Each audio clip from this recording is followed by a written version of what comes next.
Get in better shape. When I say that, you instantly think of something, right? We all do. Doesn't matter if you think the shape you're in is great or the shape you're in is not great. It doesn't matter if you like your boy and you're just glad that round is a shape. You know, like get in better shape. You think of something. Some people start thinking about food and what it is they eat, what it is they take into their body. And they're like, oh, man, I should have never eaten that. I need to take that route home late at night that doesn't go by the Taco Bell, because Taco Bell always be open and they always be ringing their bell like, come and eat. You know, like I don't need to do that.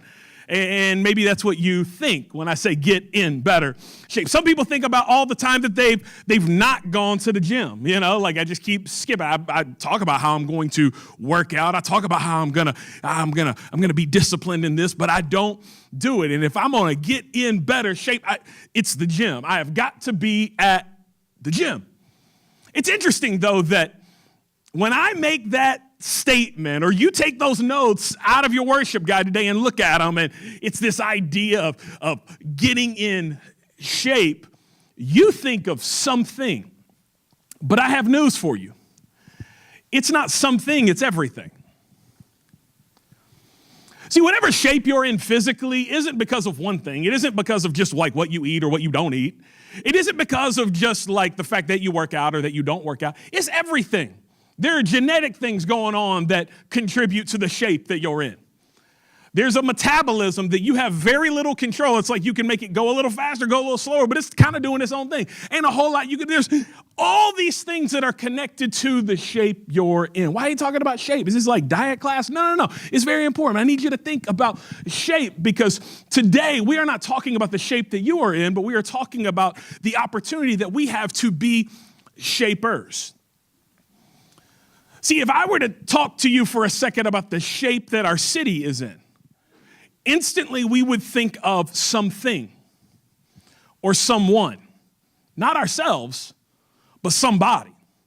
Oftentimes the people that we would think of is we would think of people that maybe carry a certain level of political influence. We think of the mayor or some representative or someone who has a seat on city council. We would think of people who, because of the role that they have, they maybe seem to have a little more influence in shaping things, and those are the ones who shape things. We think of somebody maybe because of their celebrity status, because of the amount of followers that they have on Instagram. They can send a thing and that will shape our city in a certain way. And while those people are shapers, they are contributing factors to the shape that our city is in. I have news for you.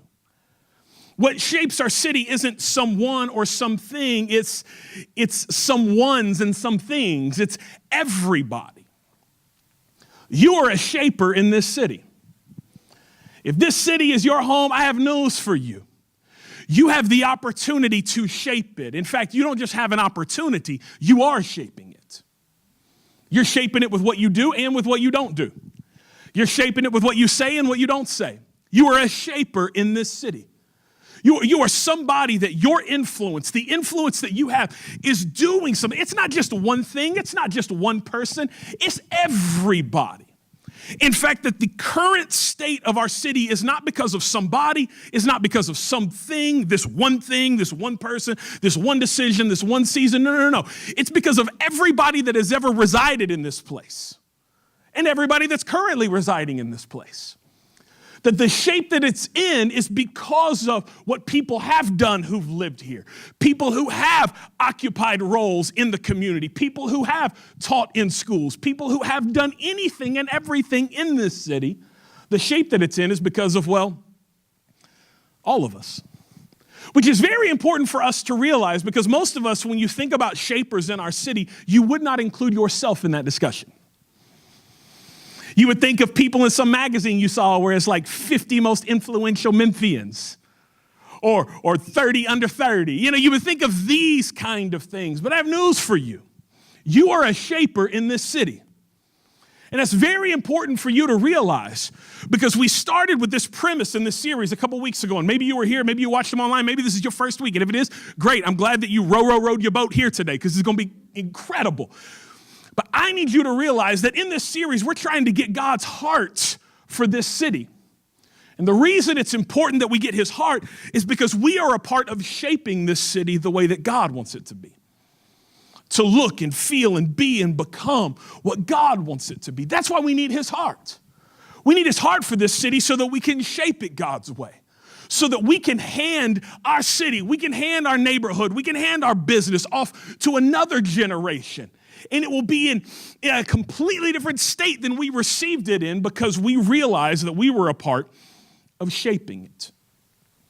Today I want to take a little time and look at the life of an incredible shaper in the scriptures. And for some of you, maybe you've been to church a few times, this is going to be a bit of a unique sermon of sorts, because we are going to dive into a book of the Bible that you might not have known was a book of the Bible. like this might check off your, I ain't never heard a sermon out of this book, like checklist, if you have one of those things. And if you do, I'll pray for you, because that's weird. But the thing is we're going to study the scriptures for a moment in the book of Ezra. Ezra chapter 1. Not Esther, don't get it confused. Keep going. Ezra chapter 1. And these are in your notes if you want to follow along. They'll be on the screen for you as well. But we're going to read a few verses, and then I'm going to bring to light what is significant for you that maybe you know, but maybe you don't see because it's not on the surface. Here's the way it goes in Ezra chapter 1, starting in verse 1. It says, in the first year of Cyrus, king of Persia, the word of the Lord spoken through Jeremiah was fulfilled. Now just pause for a second. If you've been here the last couple of weeks or watched it online, we've been in this time period that we've been studying together, this time period that was Jerusalem, the capital city and most significant city to the people of Judah, was overtaken and overthrown by the Babylonian Empire and King Nebuchadnezzar. And we kind of started there with Jeremiah and his words to people like, don't be thinking you're going to leave soon. Just plant yourself, invest, and love the place that you're in. And then last week, we actually went after this to what was the final restoration that happened in and around Jerusalem. There's stuff going on in the city, but the walls were still decimated, so nobody really felt confident living there. And God spoke to a man named Nehemiah to rebuild those walls, and he rebuilt the walls in 52 days. We are in the middle of those two events in Ezra chapter 1. When the word of the Lord spoken through Jeremiah became fulfilled. Now, here's the important little sentence here. You can highlight this, circle this, underline this, and get little notes there. It says, the Lord put it in the mind of King Cyrus. Just hang on to that little phrase. We're going to read the rest of this, but hang on to that phrase. The Lord put it in the mind of King Cyrus to issue a proclamation throughout his entire kingdom and to put it in writing. This is what King Cyrus of Persia says. The Lord, the God of heaven, has given me all the kingdoms of the earth, and he's appointed me to build him a house in Jerusalem, in Judah. Whoever is among his people, may his God be with him, and may he go to Jerusalem and Judah and build the house of the Lord, the God of Israel, the God who is in Jerusalem. Let every survivor wherever he lives be assisted by the men of that region with silver, gold, goods, and livestock, along with a free will offering in the house of God in Jerusalem. So the family leaders of Judah and Benjamin, along with all the priests and the Levites, everyone God had motivated, prepared to go and rebuild the Lord's house in Jerusalem. See, before Nehemiah came along, about 40 or 50 years later, and rebuilt the walls around Jerusalem, 70 years after Jeremiah told the people, hey, you just go ahead and plant yourself and stay here. Well, there was a king of Persia by the name of Cyrus. And Cyrus was the one that we're reading about here, who sometimes people think of as being a man of God. Sometimes people think of as being this incredible like God follower, but that actually wasn't the case. He was someone, though, who God spoke to. He was someone, though, who led about a work that God wanted to happen. In fact, the way our verse reads is it says that the Lord put it in the mind of King Cyrus. Some other translations will say it like this. They'll say actually that Cyrus was inspired to do this thing. That Cyrus felt something. He had this urge, this sense that this is what I'm supposed to do. Where did he get that urge if he was not a praying person? How would God be able to speak to someone who is not trying to speak to God? I'm glad you asked, because that's the significant part of what we're looking at today. This great rebuild work that began under the commission, of King Cyrus actually happened because of an individual who right here in Ezra, his name is not even mentioned, but he is the one who God spoke to. He is the one that God had been using. And he is the one who put this in the mind of King Cyrus on behalf of God. And he is a man named Daniel. Daniel. Now, if you have heard a sermon or two in your life, one or two of them may have stumbled across the name Daniel from the Old Testament. You may be familiar with him on some level, but I think sometimes because we're familiar with a particular story, like Daniel in a lion's den. Anybody ever see that? Like when you went to like a vacation Bible school when you were 8 because your parents found a cheap way for you to get childcare in the summer, so they just took you to the Bible school and there you go. And you were like, what is this? Why is this man sleeping with a lion? Like, this is weird. And that's Daniel. And sometimes we know these individualized stories about them and we lose the expanse of their life and the work that they did over the course of their life. I think that happens with Daniel a good bit because Daniel literally spent his entire life, the entirety of the time that he was able to contribute to society, he spent all of it serving kings in kingdoms that were not of his own.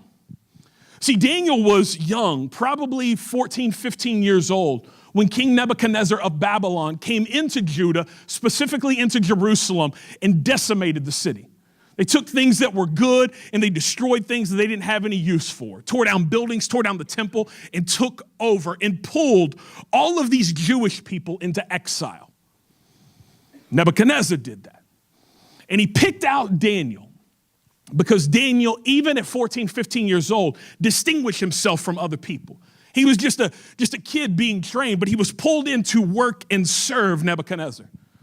He would follow serving Nebuchadnezzar with following and serving the king after Nebuchadnezzar, Belshazzar.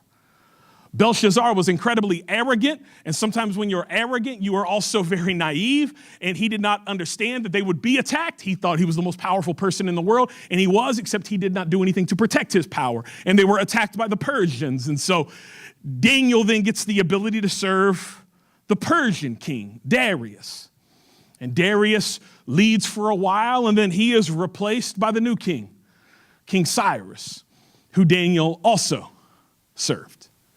Daniel serves all of these men over the course of his life, from the time he was a teenager to the time he was an old man, leveraging and using the influence that God gave him in this space that was unique.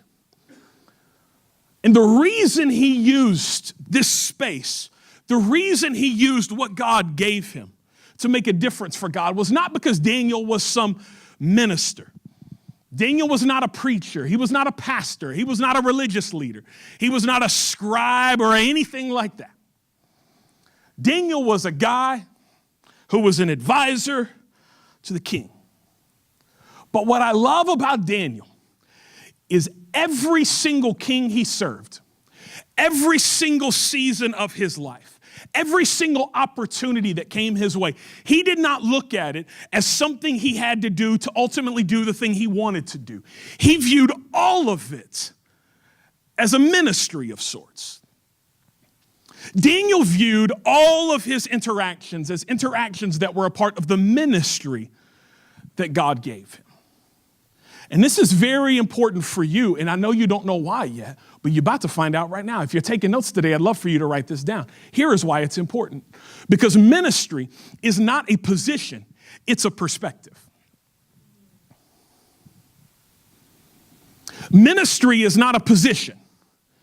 You do not have a ministry because you have a 501c3 organization that's tax exempt by the United States of America.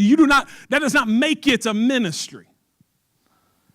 Ministry is just simply work done in the name of God, work done bringing God's vision to earth. That is what ministry is. And ministry is not a position. It is not a role that you have in the church.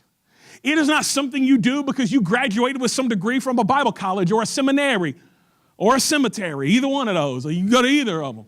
That is not what a ministry is. Ministry is not a position. It's a perspective. It's an outlook. It's a how you see what it is that you have. That's what ministry is.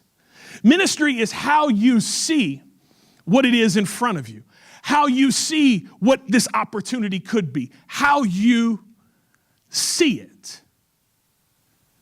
And so many people think that ministry is simply reserved for some role, some office, some in a church, in a nonprofit, in a parachurch organization, and that's actually not true. Ministry is how you see whatever it is you're doing. You may teach school. That can be a ministry. You may own your own little startup business. That's great. That can be a ministry. You may work for a big company. Congratulations. It's an opportunity for you to do ministry. You may be a full-time student. Good. That's an opportunity for you to do ministry, because ministry is not a position that I step into one day. It is a perspective that I take here and now. See, I have news for you. If you don't see whatever you do as ministry, it never will be ministry. If you don't see whatever you do as ministry, whatever you do will never be ministry. Can I tell you, I know people who work in churches, and you would think, oh, well, they are in ministry. That's not the way they see it, though. They see it as simply just the job that they have. See, if you don't see what you do as ministry, you could work in this church. This could be what you do. This could be your job. You could work in and with and be a part of it one day. But if you don't see it as ministry, here's the thing. If you don't see it as ministry, it never will be. Because it's not about where the source of your direct deposit comes from that determines whether or not you are in ministry or not. What matters is your perspective. Your perspective. And if anybody in all of Scripture knew this, it was Daniel. Daniel understood this, and Daniel caught this from a very early age. Because you will never find Daniel being someone who he woke up in the morning and where you found him was in the church house. You will never find Daniel to be somebody who his work was to do the work of, quote unquote, the ministry. But if you were to ask Daniel whether or not he did ministry, he'd be like, oh, absolutely. My ministry looks a little different. It looks a little different. It don't look like everybody else's ministry. It don't necessarily look like what you would think is ministry, but I am ministering. Why am I ministering? Because I'm using the influence that God has given me to point people to Him. I got a ministry. See, some of you have like this faith in God, but you don't necessarily see the work that you do as part of that. You don't necessarily see your job or your neighborhood as a part of what God wants to use you to affect, as a part of what God wants to use you to make a difference in. But I'm here to tell you that is part of your ministry because God gave you influence there. God gave you influence. Daniel understood that it was very peculiar, the kind of influence that he had. Daniel understood that it was not normal to have influence like he had. See, if I could paint the picture for you a little bit to help you understand the kind of influence that God gave Daniel, it's this: Daniel served as the chief advisor for 4 consecutive kings who were a part of 2 completely different empires. 4 straight kings, 2 totally different empires, doing 2 totally different things. One who had taken over the home country of Daniel and pulled him and all his people like him into exile. They had been deported to some place that was not their home. He served 2 of those kings. And then that empire gets overtaken by another empire, and he becomes the lead advisor to the next 2 kings. I was thinking about how to make this make sense to us, like here and now. So picture this: the chief of staff for the President of the United States. It's a pretty big job. Some people would say that that is often the primary person that the President of the United States would go to for advice and to receive information. A very influential position in our country. Could you imagine, just imagine for a second, if 4 consecutive presidents in our country, 2 of them Democrats, 2 of them Republicans, all chose the same person as their chief of staff? How weird would that be? Right? You're like, no, you can't do that because Republicans will never have a Democrat again. A Democratic will never have a Republican. Exactly. That's what I'm talking about. Could you imagine that? Could you imagine if four completely different presidents who run on different initiatives and run on different platforms all chose the same man, all chose the same woman to be their chief of staff for 4 consecutive presidencies, even though they're a part of different political parties? That blows our mind, and yet it pales in comparison to the difference between the Babylonians and the Persians. But yet all these kings keep choosing Daniel. God gave him influence. And Daniel understood that this influence was a gift from God to use for God and for his work. But some of us don't realize that the influence we have has been given to us by God. We think we just have a personality that a lot of people like, right? Or we think we just, with this particular group of people, we just have connections and they just sort of like us and they just think we're great. And so, oh, that's wonderful. Oh, that's great. Hey, it's me. It's my, I just tell good stories. Whatever. No. I'm here to tell you that the influence you have is on loan from God. The influence that you have, whatever influence you have in whatever sphere of life it is on loan from God. Which means that not only did he give it to you, but he expects you to do something with it to shape things the way he sees them. Daniel caught this. But we often don't. Because we think everybody has influence like we do. No, not everybody has the same kind of influence that you have. Not everybody just makes friends like you do. Not everybody just walks in and gets people to sort of lean into them saying, hey, what do you think? Not everybody just through one simple text message can set up a meeting with that person. Not everybody, but you can. And what we fail to remember is that influence is not something we built up in and out of ourselves, but it is on loan to us by God. He's given it to us to be a part of shaping things so things begin to look the way he wants them to look. But most of us think, man, it's just me. No, it's not. And he gave you that influence so that whatever space you step into can be your ministry. He gave you influence there so that you could show people what it's like to care in that sector of society. So that you could show people what it's like to work with diligence in that sector. So that you could be an example. So that you could have a voice. So that you could have a seat at the table. He gave you that influence for you to do something with. But most of us do not see where we step and where we go as a place that God has given us influence. We just think we're walking into work. No, you need to realize that when you pull up into that parking lot and step out of your car and walk into that space, that you're not just walking into the office, you are walking into a space for you to do ministry. That when you pull up to your house, you're not just on some random street. You're not just in some random apartment building. No, when you walk out and walk into where you live, you are walking into a space, whether with your family, whether with your neighbors, whether on your street or on your block, to do ministry. There's a reason all the neighbors want to hang out in your front yard. And it ain't just because you're the only one that cut the grass. No. God gave you influence there.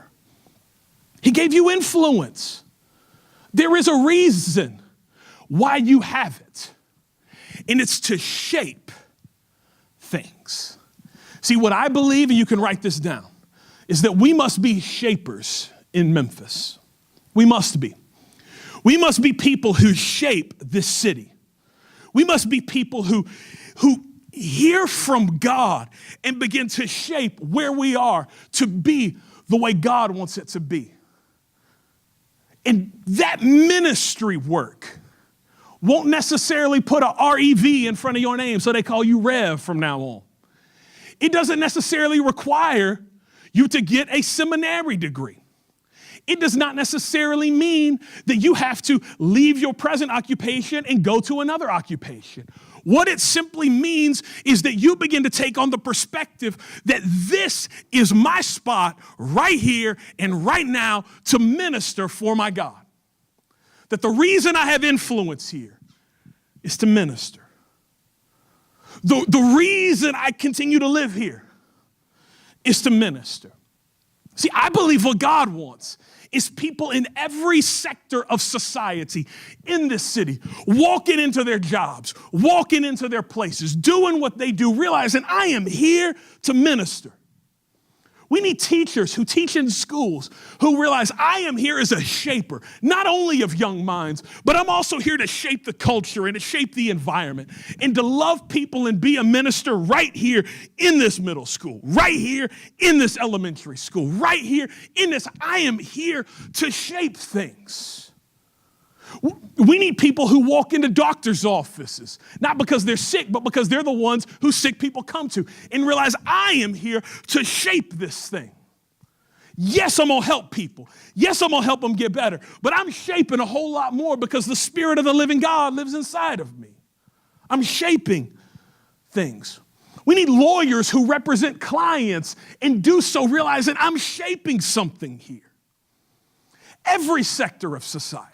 We need people that start their own business with this mentality. We need people who work for every big business, FedEx and AutoZone and International Paper and on and on. We need people who walk into those spaces realizing I'm not here just to do a job. I'm not here just to collect a paycheck.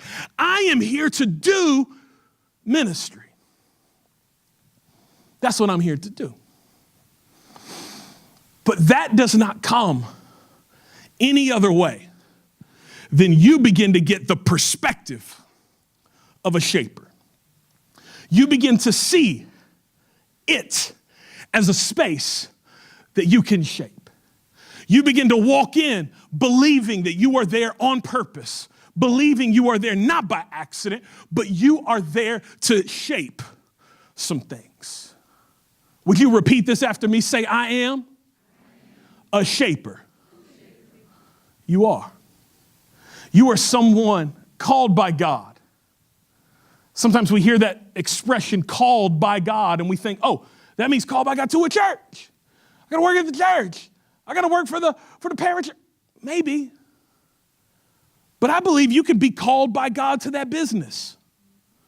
I believe you can be called by God to manage that group and that shift and that team of people. I believe you can be called by God to start that thing. I believe that you can be called by God to do that and do it in a way that it makes a difference, not just because of what you do, but how you do it. You are a shaper.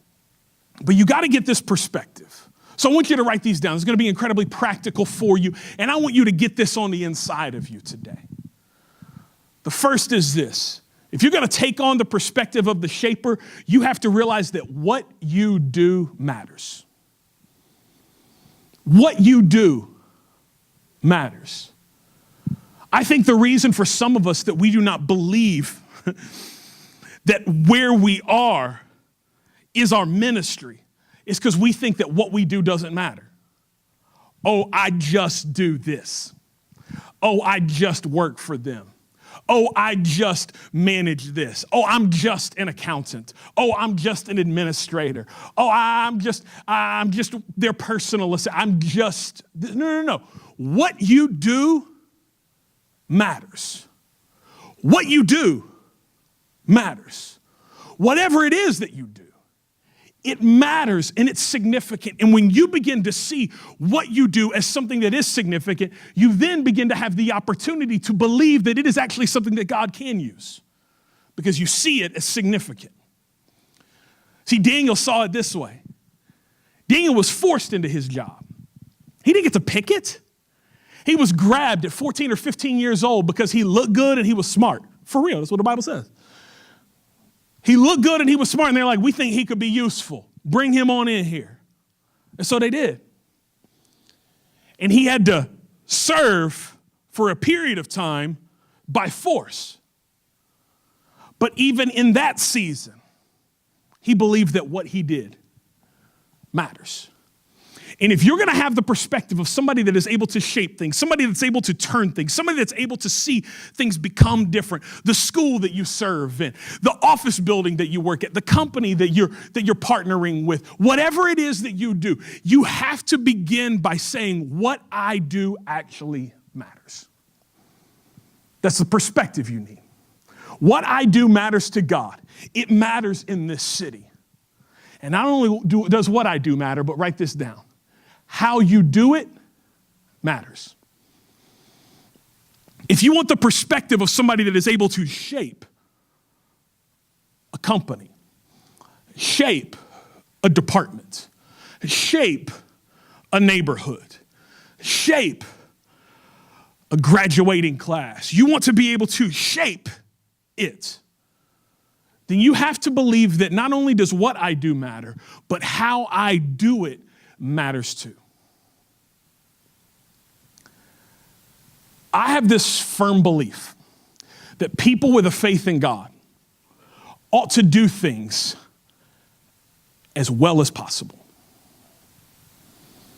That the kind of people that employers who don't know God ought to want to employ are people who have a firm faith in God. Why? Because those people actually ought to believe that how they do what they do matters. I believe that. I believe that how we do what we do is just as significant, if not maybe more significant sometimes than what we do. Because you can be there and think that this is your ministry at your job. But if you show up late 4 out of every 5 days, you are not going to get the opportunity to be the minister that you should, because your boss is only looking at you as somebody who's tardy all the time.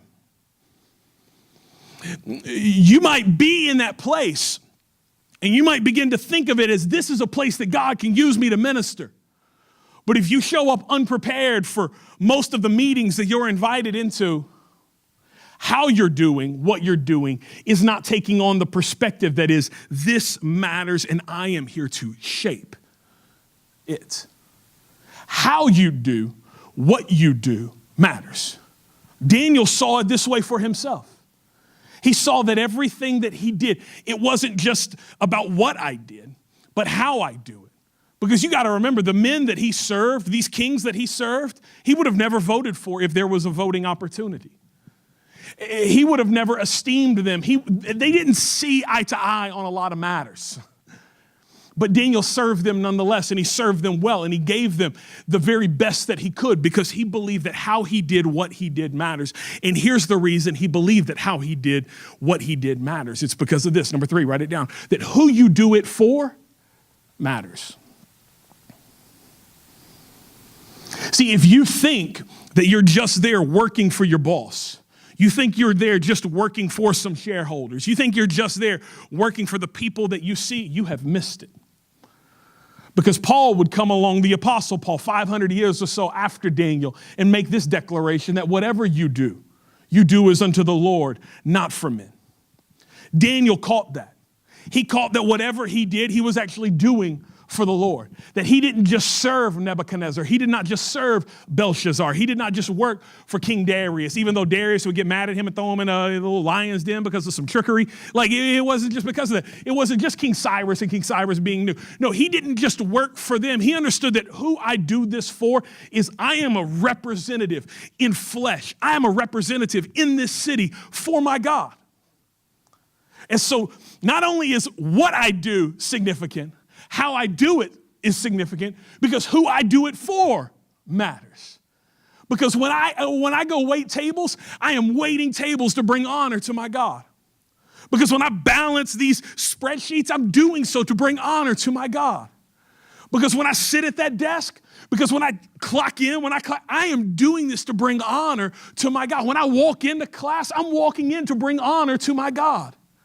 So I don't just do what I do for the people that you think I do it for. I do it for God, because not only does what you do matter, how you do it matters, and who you do it for matters. And then number 4 is this. Write this down. Because how long you do it for matters.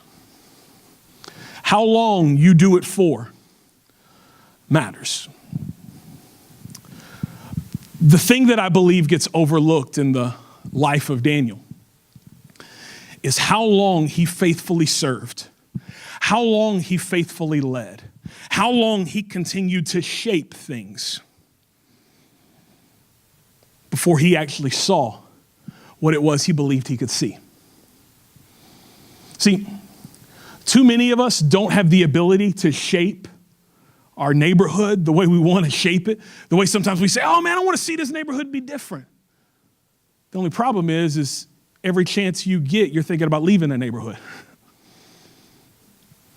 I want this company to be different. Man, I really feel like God can use me in this office. Only problem is you got your resume in 19 other different places.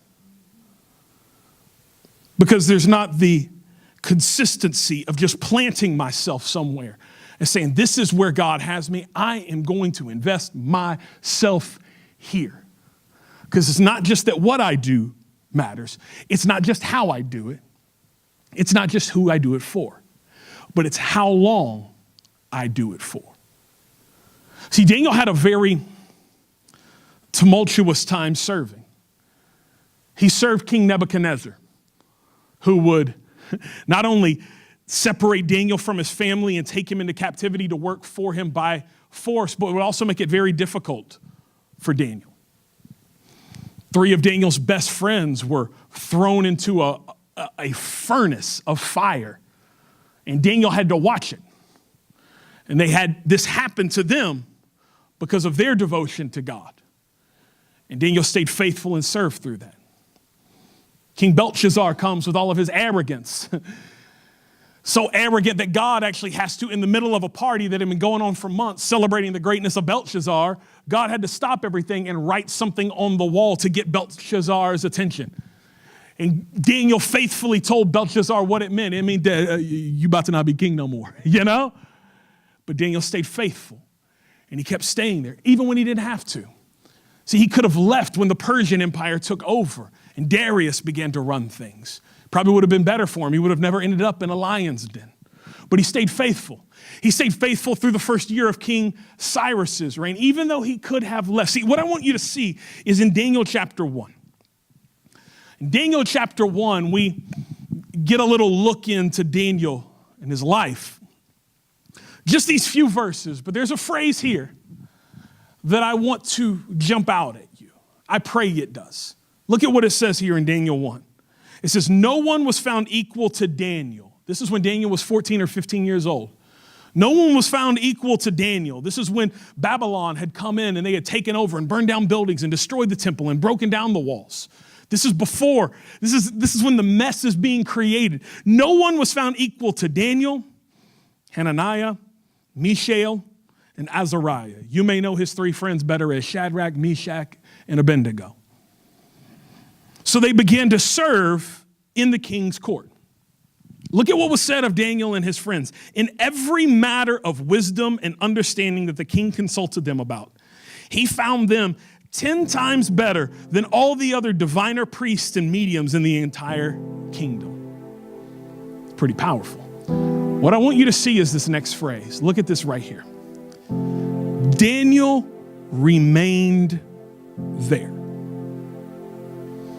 That Hebrew word that's originally written there for remain speaks to the ability that one would have to leave if you wanted to.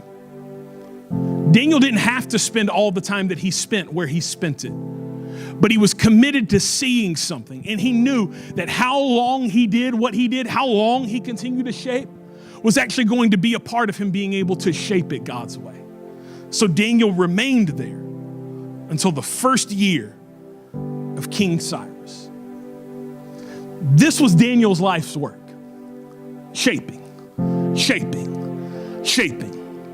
He literally spent from the time he was 14 or 15 years old up until he's well into his 80s, shaping, shaping, shaping. Why? Because he thought that the influence God had given him, God gave it to him to do something with. It was his ministry. So he shaped, so he shaped, so he shaped.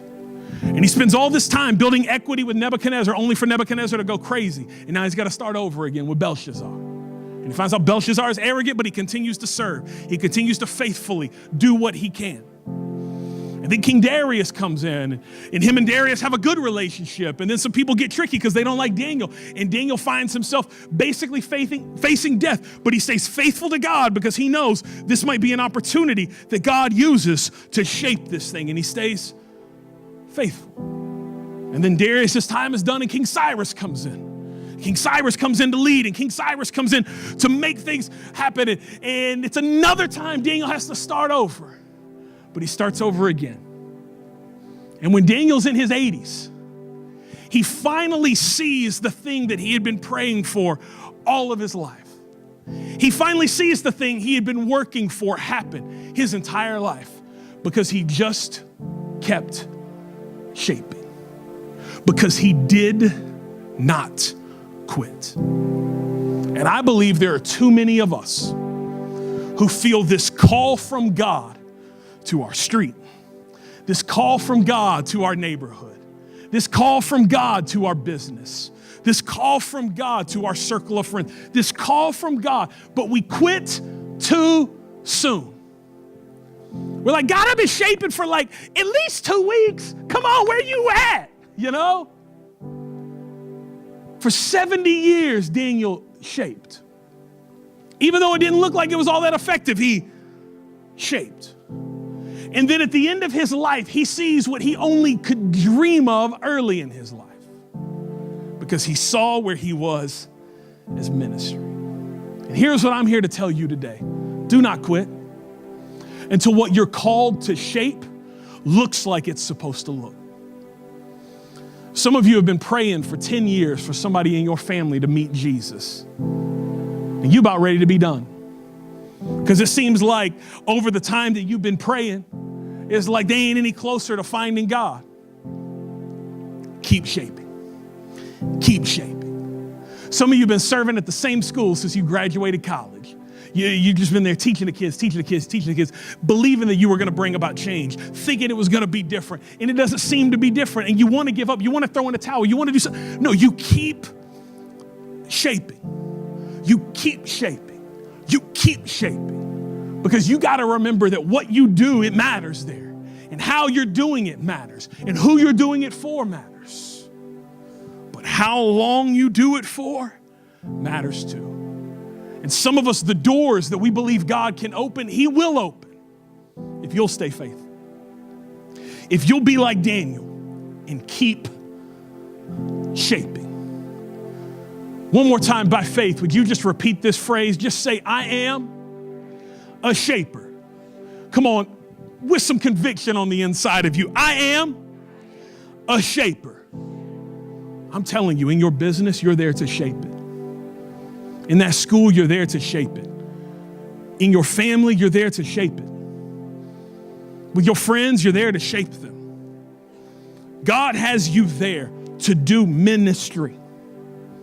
And so when we leave here, we don't just leave and go back to something separate.